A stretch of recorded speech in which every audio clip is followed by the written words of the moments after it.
Kas sa tead, mis maja see siin on? See on Rae apteek. Rae apteek on üks vanimaid apteeke kogu Euroopas. Samuti on ta üks Tallinna vanim ettevõte. Rae apteegi täpset asustamisaega ei teata. 1422 oli Rae apteegil olnud juba 3 omanikku. Mitmed tolleaegsed hinnakirjas olnud tooted on müügil Rae apteegis ka täna. Näiteks martsipan oli tollal ajal armuvalu leevendamiseks ja mälu taastamiseks. Nii et martsipani tunti vanasti kui ravimit. Me asume Rae apteegis ja meil on õnn rääkida Siljaga, kes on Rae apteegi perenaine. Kaua te olete siin töötanud? Sügisel saab 4 aastat. Mis on Rae apteegi suurim võlu või võlud? Asetusega tahad nagu hakata midagi välja ütlema ja siis saad aru, et see, mida sa hakkad välja ütlema, see on justkui teisejärguline. Et tegelikult kõige suurem võlu on selles, et sa järgmine päev ei tea, mis hakkab toimuma. Et ükski plaan ei kehti ja kogu aeg tuleb asjale läheneda loovalt, nii palju kui energiat sisse paned, nii palju see asi tööle hakkab. Et need asjad, mis saab ilma energiata tehtud, need asjad tööle ei hakka. Et nii on nende vanade ja iidsete kohtadega kõigiga. Üks küsimus on veel, et räägitakse, et Rae apteek on kõige vanem, et mille poolest on Rae apteek kõige vanem? Kas lihtsalt oma arust? Et eks see sama jutt nüüd nagu keribki edasi. Et kui me mõtleme selle peale, et selles samas ruumis, kus täna siin Ülle müüb ravimeid, meil müüdi ka ravimeid lääslastus 600 aastat tagasi, siis teada olevat, et kõige esimene fakt on 1422, millal on mainitud, aga see on lihtsalt juhuslik fakt sellest, kuidas üks apteeker läks tipa-tapa siit üle Raekoja platsi sinna raadi ja andis teada, et tema on nüüd nõus hakkama siin apteekriks ja võtma selle rendile, sest apteek kuulus tol ajal linnavalitsusele, ta oli munitsipaalettevõte ja me kuigi ei tea, kui kaua ta varem võis olla seal juba toiminud. Nii et üks 600 aastat tagasi tulid inimesed siia elu ja surma üle kauplema ja 600 aastat hiljem, eks täna tuleb see seal samamoodi.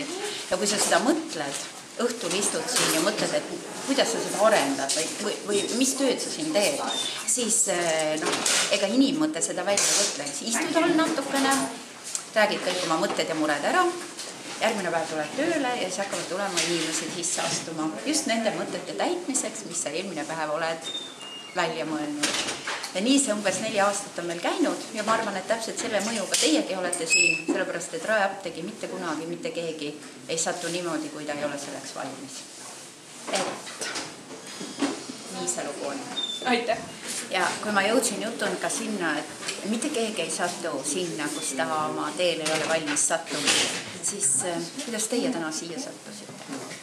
Meie osaleme oma kooli valikkursusel Tallinna ajalugu ja meie ülesandeks oli teha siis mõnest vanalinna objektist väike esitlus, kokku pandes film ja see juhatas meid siia Rae apteeki.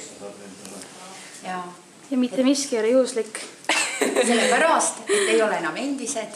Siia astudes olite te lihtsalt 3 tüdrukut, kes tulid oma ülesannet täitma ja nüüd 15 minuti pärast oleme me rääkinud juba asjadest, mis puudutab elu süvatõdesid ja võib-olla ka teie olete saanud juhtnööri selleks, et kuidas elus tuleb suurte asjade puhul usaldada suuremaid jõude kui ainult enda pisike tahe. See on Rae apteegi õpetus.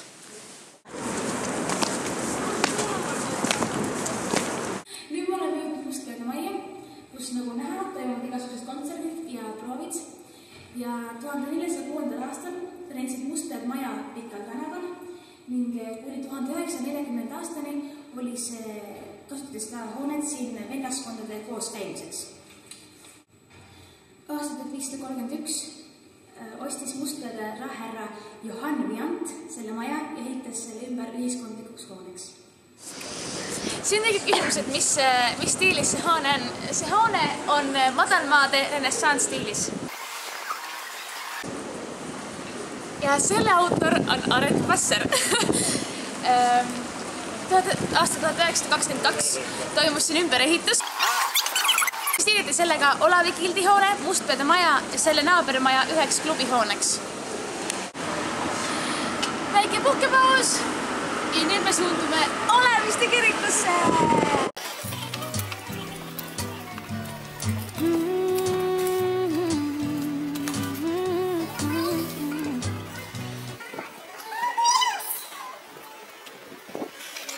Nüüd me oleme jõudnud Oleviste kiriku juurde ja saab aadressi Lai 50 ja see kirik on saanud nime Olav II Haraldsoni järgi. Ta juhtis Norra ristiusustamist 19. sajandil ja ta suri selle käigus ja sellepärast hakati ta nimetama Püha Olaviks. Nagu te näete, see on see gotistiilis, mis tähendab, et tal on terevkaaluste, hoone pürgib kõrgustesse. Seda te muidugi teate, et see on kõige Baltikumi, või tähendab, et kõige kõrgem Baltikumi see kesklööviga see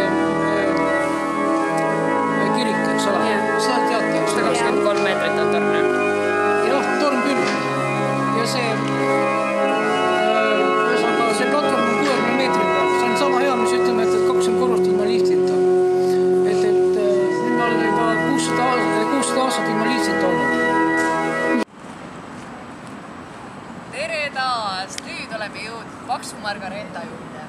See hoone rajati 1510. aastal. Veel on teada, et see hoone on olnud ka vangla. Suur Margareeta suurtükitornus asub Eesti Meremuuseum. Selle maja Paksu Margareeta läbimõõt on 25 meetrit.